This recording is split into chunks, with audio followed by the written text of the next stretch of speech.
சொன்னால் தங்கைகளை விட்டுவிடுவோம் என்ற காரணத்திற்காக, தோழர்களே தோழியரே என்று சொன்னால் உதடு ஒட்டாது என்ற காரணத்திற்காக, உடன்பிறப்பே உடன்பிறப்பே என்று தன் நெஞ்சத்து அன்பையெல்லாம் கொட்டி நம் மீது அன்பை பொழிந்த தலைவர் கலைஞர் அவர்களுடைய அன்பு உடன்பிறப்புகளே, உங்கள் அத்தனை பேருக்கும், என்னுடைய மகளிர் அணி சகோதரிகளுக்கும் என்னுடைய வணக்கத்தை தெரிவித்துக் கொள்கிறேன்.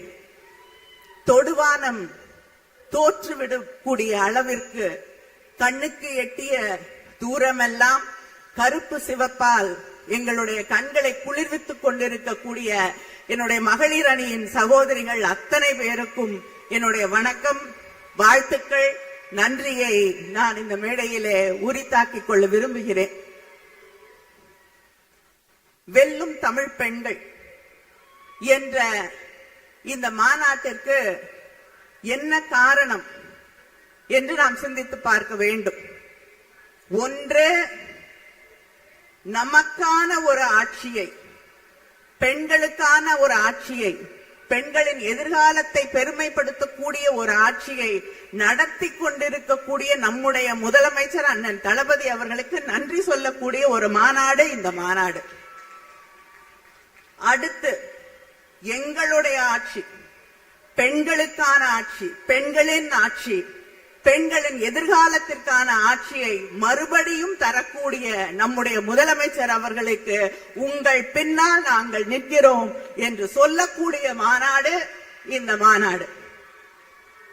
இங்கே இருக்கக்கூடியவர்கள் கேட்கலாம், ஏன் நம்முடைய முதலமைச்சர் அவர்களுக்கு தி கான்ஸ்டிடியூஷன் ஆஃப் இந்தியா, மேடையில இருக்கக்கூடிய மகளிர் அணி சகோதரிகள் அரசு அமைப்பு சட்டத்தை புத்தக வடிவிலே அவருக்கு வழங்கினோம் பரிசாக, ஏன் என்று நீங்கள் கேட்கலாம். அரசியலமைப்பு புத்தகத்தின் முக உரையில் சொல்லப்பட்டிருப்பது we the people, மக்களாகிய நாம். இந்த மேடையிலே மகளிராகிய நாங்கள் உங்களிடம் இந்த நாட்டை, தமிழ்நாட்டை இல்லை, இந்த நாட்டை ஒப்படைத்திருக்கிறோம், இந்த நாட்டின் எதிர்காலத்தை ஒப்படைத்திருக்கிறோம். நம்முடைய அரசமைப்பு சட்டம் நமக்கு தரக்கூடிய செய்தி justice, equality, fraternity and liberty. இதை பாதுகாக்க வேண்டும் என்பதுதான். அந்த நீதி, சுதந்திரம், சமத்துவம், சகோதரத்துவத்தை காப்பாற்றக்கூடிய ஒரே முதலமைச்சர் நம்முடைய முதலமைச்சர் அண்ணன் தளபதி அவர்கள் என்ற நம்பிக்கையை நாம் மட்டும் இல்லை, இந்த நாடே அவர் மீது வைத்திருக்கிறது. அதனால்தான் பத்திரமாக வைத்திருங்கள் அண்ணா என்று அந்த அரசமைப்பு சட்ட புத்தகத்தை உங்கள் கையிலே தந்திருக்கிறோம். இந்த நாட்டை, தமிழ்நாட்டை இல்ல, இந்த நாட்டை பாதுகாக்க வேண்டிய கடமை உங்கள் கைகளில் இருக்கிறது. ஏனென்றால் உங்க குரல் வந்த பிறகுதான் இந்த நாட்டில் உங்களுக்கு பின்னால் தான் ஒவ்வொரு குரலாக அங்கே இருக்கக்கூடிய பாசிச அரசுக்கு எதிராக எழக்கூடிய அத்தனை குரல்களும் உங்களுக்கு பின்னால் அணிதிரக்கூடிய குரல்களாகத்தான் இன்று இருந்து கொண்டிருக்கிறது. அதனால்தான் இந்த நாடு உங்களை நம்பி இருக்கிறது என்பதை நான் திரும்ப திரும்ப திரும்ப இங்கே சொல்லிக்கொள்ள விரும்புகிறேன். இந்த மாநாட்டிலே சில கருத்துக்களை நான் உங்களோடு பகிர்ந்து கொள்ள விரும்புகிறேன்.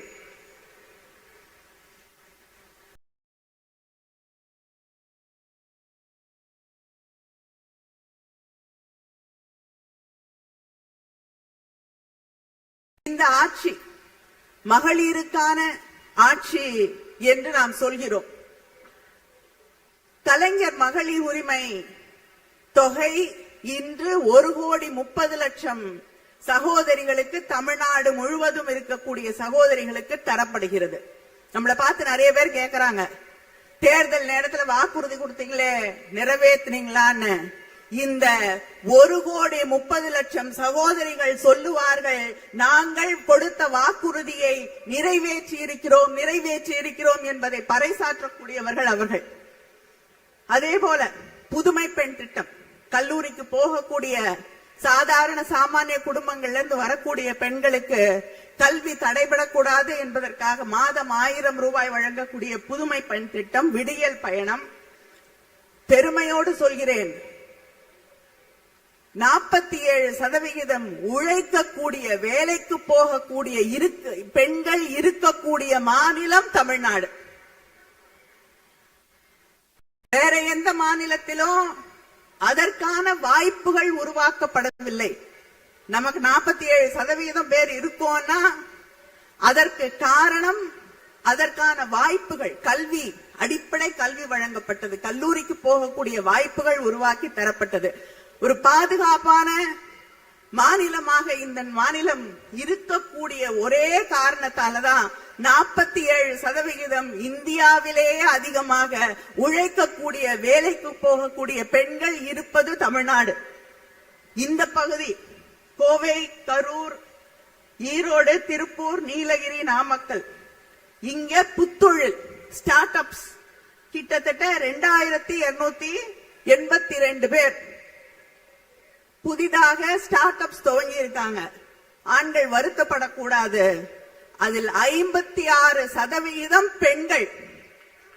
அதை உறுதி செய்த ஆட்சி திராவிட முன்னேற்ற கழக ஆட்சி. அதே போல தமிழ்நாடுல கல்வி இல்ல, கல்வி வளர்ச்சி இல்லைங்கிறாங்க. உயர்கல்விக்கு போகக்கூடிய பெண்களுடைய சதவிகிதம் இந்தியாவில் 28%. ஆனா தமிழ்நாட்டில் உயர்கல்விக்கு போகக்கூடிய பெண்களுடைய சதவிகிதம் 48. நேஷனல் ஆவரேஜை விட நம்ம 20% தான் அதிகமா இருக்கும். இது வளர்ந்த நாடுகளுக்கு இணையான ஒரு சதவிகிதம். அதே போல படிக்கக்கூடிய பெண்களுக்கு, வேலைக்கு போகக்கூடிய பெண்களுக்கு தொழில் விடுதிகள் என்று அவர்கள் தங்குவதற்காக அந்த விடுதிகளை உருவாக்கி அந்த பெண்களை பாதுகாப்பாக வைத்திருக்கக்கூடிய ஆட்சி நம்முடைய அண்ணன் தளபதி அவர்களுடைய ஆட்சி. ஆனா எதிர்கட்சிகள், உதயநிதி பேசும் பொழுது சொன்னாரே, எதிரிலே இருக்கக்கூடிய சங்கி கூட்டம், அடிமைகள் கூட்டம் என்று. அவங்க இன்னைக்கு தமிழ்நாட்டை பார்த்து, நம்முடைய ஆட்சி திராவிட முன்னேற்ற கழக ஆட்சியை பார்த்து பெண்களுக்கு பாதுகாப்பே இல்லை என்று ஒரு கருத்தை சொல்லிக் கொண்டிருக்கிறார்கள். நான் 2 உதாரணத்தை மட்டும் சொல்ல விரும்புகிறேன். பொள்ளாச்சி அதிமுக ஆட்சியிலே, பொள்ளாச்சியிலே நடைபெற்ற பெண்களுக்கு எதிராக நடந்த குற்றங்கள், வன்முறைகள் என்னன்னு நம்ம அத்தனை பேருக்கும் தெரியும். திராவிட முன்னேற்ற கழகம் அண்ணன் தளபதி அவர்களுடைய ஆணைக்கிணங்க அங்கே நாம் மகளிர் அணி அந்த போராட்டத்தை கையிலே எடுத்து அந்த போராட்டத்துக்கு போக கூட விடல. சாலையிலே அமர்ந்து எங்களை போராட்டத்துக்கு போக விடலன்னா நாங்கள் மறியல் செய்வோம் என்று சொன்ன பிறகு, அங்கே அமர்ந்த பிறகுதான் போராட்ட களத்திற்கே போக விட்டாங்க. அங்கே பாதிக்கப்பட்டு போலீஸ் ஸ்டேஷன்ல கம்ப்ளைண்ட் கொடுத்த பெண் எத்தனை அச்சுறுத்தல்களுக்கு ஆளானார்கள். அந்த குடும்பத்தில் இருக்கக்கூடியவர்கள் எல்லாம் தாக்கப்பட்டார்கள். எடப்பாடி பழனிசாமி அவர்களுடைய ஆட்சியிலே பிறகு, நம்முடைய போராட்டத்திற்கு பிறகுதான் அந்த பெண்களுக்கு நியாயம் கிடைக்கக்கூடிய வகையிலே அந்த வழக்கு சிபிஐக்கு வழங்கப்பட்டது.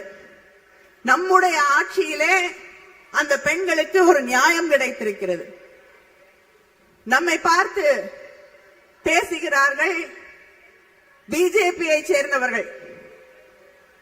2017 உத்தரப்பிரதேசத்துல உன்னாவோல 17 வயது ஆன ஒரு சிறுமி குல்தீப் சிங் செங்கார் என்ற ஒரு சட்டமன்ற உறுப்பினரால், அவருடைய ரவுடிகளால் அந்த பெண் பாலியல் வன்முறைக்கு ஆளாக்கப்படுகிறார். அந்த குற்றத்தை செய்த ஒருவர் சமீபத்தில் நீண்ட நாள் போராட்டத்திற்கு பிறகு ஒரு நியாயம் கிடைக்கிறது. நாடு முழுவதும் பற்றி எரிந்த பிறகு அந்த பெண்ணுக்கு ஒரு நியாயம் கிடைக்கிறது. அந்த சிறுமிக்கு சமீபத்திலே அவருக்கு பெயில் வழங்கி இருக்கிறது டெல்லியில் இருக்கக்கூடிய நீதிமன்றம். அதை எதிர்த்து போராடக்கூடிய அந்த பெண்ணுக்கு, அந்த குடும்பத்திற்கு எதிராக போலீஸ் அங்கே களமிறக்கப்படுகிறது. தெருக்களிலே அவர்கள் டெல்லியின் தெருக்களிலே இழுத்து வரப்படுகிறார்கள். இது பிஜேபி பெண்களுக்கு பாதுகாப்பு வழங்கக்கூடிய லட்சணம் இதுதான். ஆனால் கோவையிலே ஒரு பெண்ணுக்கு எதிரான ஒரு சம்பவம் நடக்கிறது. 30 நாள்ல சார்ஜ் ஷீட் போடணும்னு சொன்னது நம்முடைய முதலமைச்சர் அண்ணன் தளபதி அவர்கள். 30 நாள்ல சார்ஜ் ஷீட் நீதிமன்றத்திலே வழங்கப்பட்டது.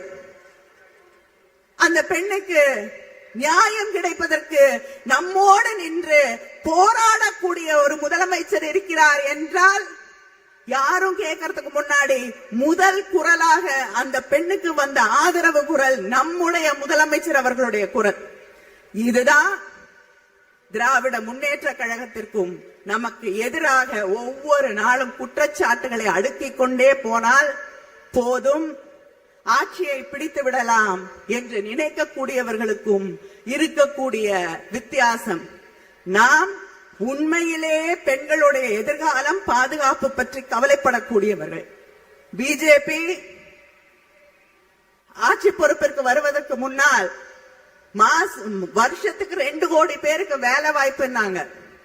இன்னைக்கு கிராமப்புறங்கள்ல இருக்கக்கூடிய மக்களுடைய 100 நாள் வேலைக்கு கூட உலை வைத்துக் கொண்டிருக்கக்கூடிய ஆட்சி அங்கே நடைபெற்றுக் கொண்டிருக்கக்கூடிய பிஜேபி ஆட்சி. அதுக்கு எதிராக தமிழ்நாட்டில் இருக்கக்கூடிய எதிர்க்கட்சிகள் என்று எங்களை எல்லாம் சொல்லுங்கள் என்று சொல்லி சொல்லி பெருமைப்பட்டுக் கொண்டிருக்கக்கூடியவர்கள், நமக்கு எதிராக குரலை உயர்த்தி கொண்டிருக்கக்கூடியவர்கள், நமக்கு எதிராக அரசியல் செய்ய வேண்டும் என்று ஆசைப்படக்கூடியவர்கள், அந்த 100 நாள் வேலை திட்டத்தை நிறுத்த துடிக்கக்கூடிய அந்த பிஜேபியை எதிர்த்து ஒரு வார்த்தை பேசியிருக்காங்களா? அதை எதிர்த்து தொடர்ந்து போராடி கொண்டிருக்கக்கூடிய முதலமைச்சர் இயக்கம் திராவிட முன்னேற்ற கழகம் மட்டும்தான். இது தமிழ்நாட்டை மட்டும் பாதிக்கக்கூடியதில்லை, நாடு முழுவதும் இருக்கக்கூடிய கிராமப்புறங்களிலே வசிக்கக்கூடிய மக்களுடைய வாழ்வாதாரத்தை, அவங்களுக்கு கிடைக்கக்கூடிய அந்த அடிப்படை சம்பளத்தை, அந்த ஒரு பொருளாதாரத்திலே அவர்களுக்கு இருக்கக்கூடிய பாதுகாப்பை அழித்தொழிக்கக்கூடிய சட்டம் அங்கே நிறைவேற்றப்பட்டுக் கொண்டிருக்கிறது. இப்படி மக்களுக்கு எதிராக, பெண்களுக்கு எதிராக தொடர்ந்து செயல்பட்டுக் கொண்டிருக்கக்கூடிய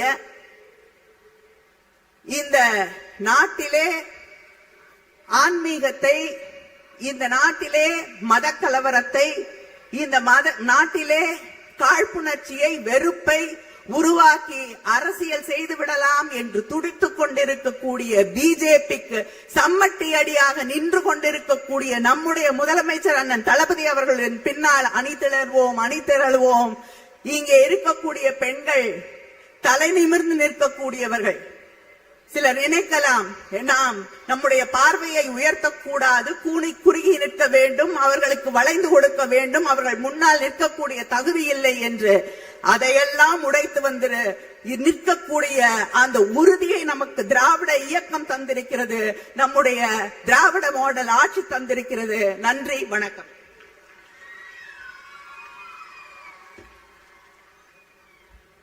கழக துணை பொதுச் செயலாளர் அவர்களுக்கு எங்களின் மனமார்ந்த நன்றிகள். படிப்பு எதற்கு, வேலை எதற்கு, பணம் எதற்கு என கால் கட்டு போடப்பட்ட பெண்களுக்கு விடியல் பயணம் தந்து பேருந்து படிக்கட்டு ஏற வைத்ததன் மூலம் பெண்களுக்கு பெருமை சேர்த்தவர். உழைத்து தேர்ந்தும் உரிமை இல்லாத பெண்களுக்கு மகளிர் உரிமை தொகை தந்தவர். கல்லூரி படிக்க செலவாகும், உனக்கு எதற்கு படிப்பு என்ற நிலையில் நீ படிக்க படிக்க காசு என புதுமை பெண் திட்டத்தின் மூலம் புதுமை செய்தவர்.